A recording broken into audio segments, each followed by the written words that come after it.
2 Raja-Raja pasal 23 ayat 1-30. Pembaharuan yang dilakukan Yosia.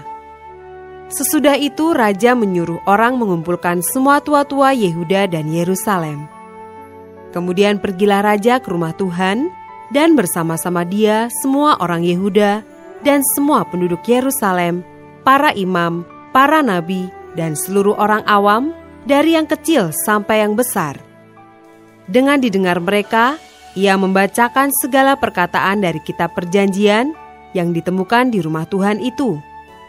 Sesudah itu berdirilah raja dekat tiang, dan diadakannyalah perjanjian di hadapan Tuhan untuk hidup dengan mengikuti Tuhan, dan tetap menuruti perintah-perintahnya, peraturan-peraturannya, dan ketetapan-ketetapannya, dengan segenap hati dan dengan segenap jiwa, dan untuk menepati perkataan perjanjian yang tertulis dalam kitab itu. Dan seluruh rakyat turut mendukung perjanjian itu. Raja memberi perintah kepada imam besar Hilkiah dan kepada para imam tingkat 2 dan kepada para penjaga pintu untuk mengeluarkan dari bait Tuhan segala perkakas yang telah dibuat untuk Baal dan Asyera dan untuk segala tentara langit. Lalu dibakarnyalah semuanya itu di luar kota Yerusalem, di padang-padang Kidron, dan diangkutnyalah abunya ke Betel.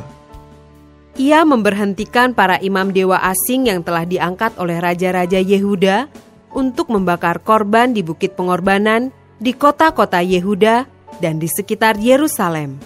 Juga orang-orang yang membakar korban untuk Baal, untuk dewa matahari, untuk dewa bulan, untuk rasi-rasi bintang, dan untuk segenap tentara langit.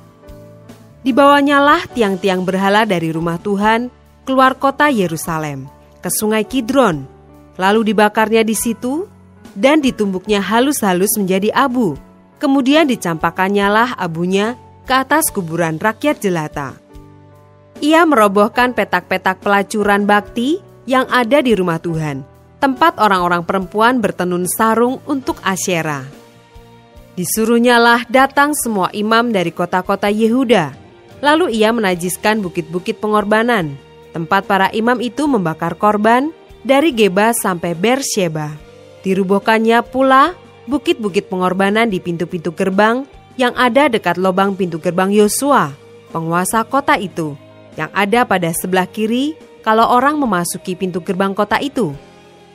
Tetapi para imam bukit-bukit pengorbanan itu tidak boleh naik ke mezbah Tuhan di Yerusalem. Hanya mereka boleh memakan roti yang tidak beragi di tengah-tengah saudara-saudara mereka. Ia menajiskan juga Tofet yang ada di lembah Ben Hinnom, supaya jangan orang mempersembahkan anak-anaknya sebagai korban dalam api untuk dewa Molok. Dibuangnyalah kuda-kuda yang ditaruh oleh raja-raja Yehuda untuk dewa matahari di pintu masuk ke rumah Tuhan, dekat bilik Natan Meleh, pegawai istana, yang tinggal di gedung samping. Juga kereta-kereta dewa matahari dibakarnya dengan api. Mezbah-mezbah yang ada di atas sotoh, tempat peranginan Ahaz yang dibuat oleh raja-raja Yehuda, dan mezbah-mezbah yang dibuat Manasye di kedua pelataran rumah Tuhan dirobohkan oleh raja dan diremukkan di sana, lalu dicampakkannya abunya ke sungai Kidron. Bukit-bukit pengorbanan yang ada di sebelah timur Yerusalem, di sebelah selatan Bukit Kebusukan, dan yang didirikan oleh Salomo Raja Israel untuk Asyitoret, dewa kejijikan sembahan orang Sidon, dan untuk Kamos, dewa kejijikan sembahan Moab, dan untuk Milkom, dewa kekejian sembahan orang Amon, dinajiskan oleh raja. Ia memecahkan tugu-tugu berhala dan menebang tiang-tiang berhala, lalu ditimbuninya tempat-tempat itu penuh dengan tulang-tulang manusia. Juga mezbah yang ada di Betel, bukit pengorbanan yang dibuat oleh Yerobeam bin Nebat, yang mengakibatkan orang Israel berdosa, mezbah dan bukit pengorbanan itu pun dirobohkannya, dan batu-batunya dipecahkannya. Lalu ditumbuknya halus-halus menjadi abu, dan dibakarnyalah tiang berhala. Dan ketika Yosia berpaling, dilihatnyalah kuburan-kuburan yang ada di gunung di sana, lalu menyuruh orang mengambil tulang-tulang dari kuburan-kuburan itu, membakarnya di atas mezbah dan menajiskannya, sesuai dengan firman Tuhan yang telah diserukan oleh abdi Allah yang telah menyerukan hal-hal ini. Ia berkata, "Apakah tanda keramat yang kulihat ini?" Lalu orang-orang di kota itu menjawab dia, "Itulah kuburan abdi Allah yang sudah datang dari Yehuda, dan yang telah menyerukan segala hal yang telah kau lakukan terhadap mezbah Betel ini." Lalu katanya, "Biarkanlah itu, janganlah ada orang yang menjamah tulang-tulangnya." Jadi mereka tidak mengganggu tulang-tulangnya dan tulang-tulang nabi yang telah datang dari Samaria itu.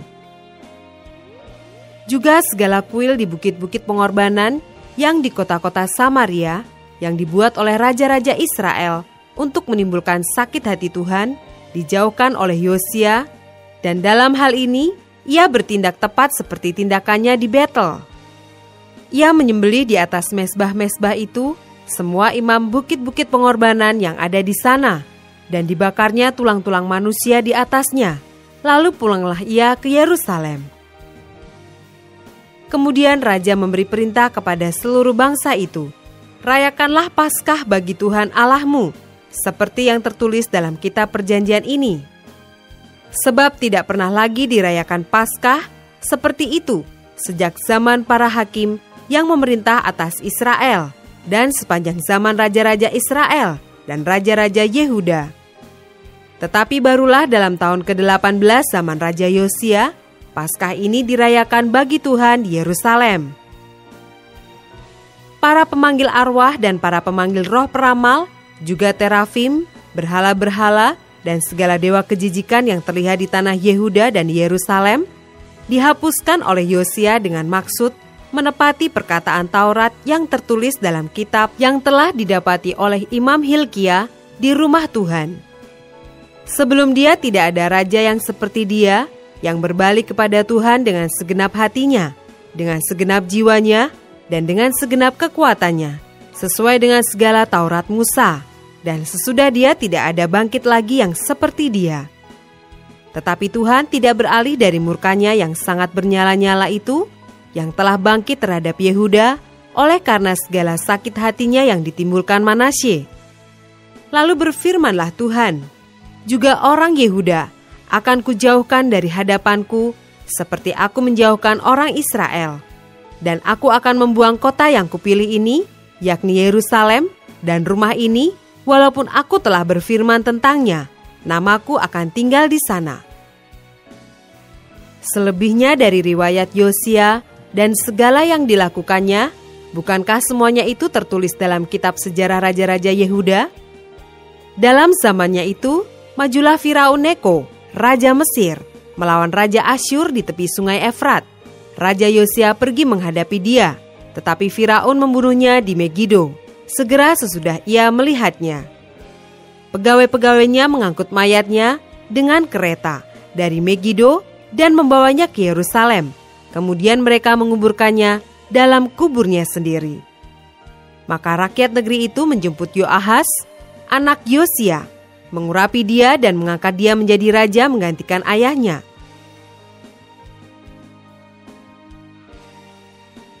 Ayat 31-35.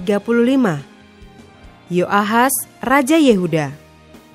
Yoahas berumur 23 tahun pada waktu ia menjadi raja, dan 3 bulan lamanya ia memerintah di Yerusalem. Nama ibunya ialah Hamutal, binti Yeremia dari Libna. Ia melakukan apa yang jahat di mata Tuhan, tepat seperti yang dilakukan oleh nenek moyangnya. Firaun Neko mengurung dia di Riblah, di tanah Hamat, supaya jangan ia memerintah di Yerusalem. Lagi Firaun membebankan kepada negeri itu denda sebesar 100 talenta perak dan 10 talenta emas.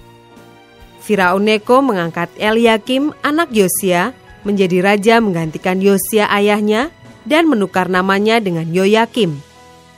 Tetapi Yoahas dibawanya. Yoahas tiba di Mesir dan mati di sana. Yoyakim memberi emas dan perak itu kepada Firaun, tetapi ia menarik pajak dari negeri supaya dapat memberi uang itu sesuai dengan titah Firaun. Ia menagih emas dan perak itu dari rakyat negeri, dari setiap orang menurut jumlah ketetapan pajaknya, untuk memberikannya kepada Firaun Neko.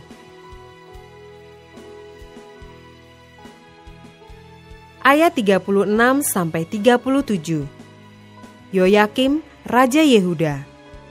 Yoyakim berumur 25 tahun pada waktu ia menjadi raja, dan 11 tahun lamanya ia memerintah di Yerusalem. Nama ibunya ialah Zebuda binti Pedaya dari Ruma. Ia melakukan apa yang jahat di mata Tuhan, tepat seperti yang dilakukan oleh nenek moyangnya.